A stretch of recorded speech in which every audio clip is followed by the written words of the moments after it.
gudoomiye ku-xigeenka urur siyaasadeedka KAH Cabdilaahi Ibraahin Habane oo maanta kulan warbaahineed ku qabtay xafiiska xisbiga KAH oo ku leeyahay magaalada Boorama ayaa waxa uu fariimo kala duwan u diray taageerayaasha kala duwan ee urur siyaasadeedka KAH ee ku nool guud ahaan deegaanada kala duwan ee gobolka Awdal wuxuuna sheegay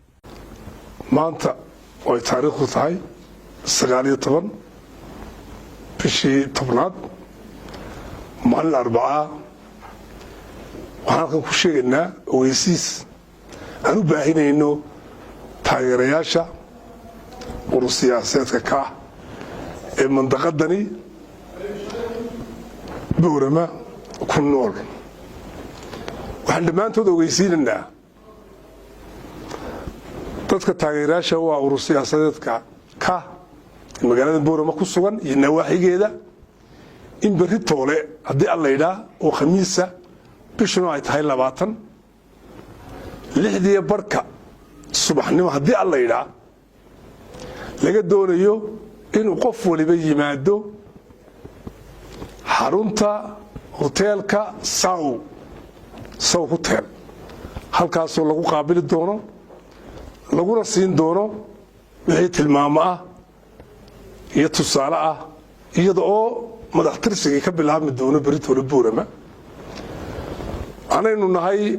urur siyaasadeedka 13aad iyagoo haddaba 3 kooxood isku qaybiyey saacadaha hore ayaa kullayba arrinku noqonaya marka tabaabushe xoog leyn caawa la galo oo dhalinyartii shaqaynaysay iyo mudakarkii iyo dadkii xilkaskiiba ay aroorta si fiican u soo kalahaan iyagoo halkaasi magaraansa ay ku soo hagaagaya waxba inay guryaha dib ugu laabanine dadka soo kalahay halkaasay shaaha iyo wixii magaraansa loogu diyaariyey ka cabi doonaan markaa si fiican ayaynu u samayn doonaa soo dhoweyn iyo dadkii protokoolka hayeyna ee dhalinyartiina halkaa ay ku qaabili doonaan barxadda gaadiidka la dhigay ee Saw ayaynu tiradu ka dhici doontaa isku tirsananaa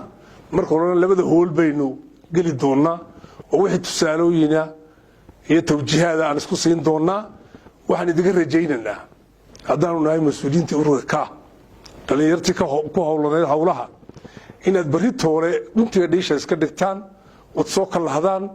idinka oo aad iyo aad aan ugu kalsoonahay inaad isku xilqaami doontaan una soo kalahi doontaan aad iyo aad baad u mahadsantihiin hawshaasi waa dhammaan hawl inoo wada taalla dhammaanteen waxaynu rajaynaynaa in aynu qof waliba si xilkasnimo ah oo mudakarnimo ah hawsha u gudan doono barbarkay ka baxdaa waa bakayla qaleen wasalaamu calaykum waraxmatullaahi wabarakaatu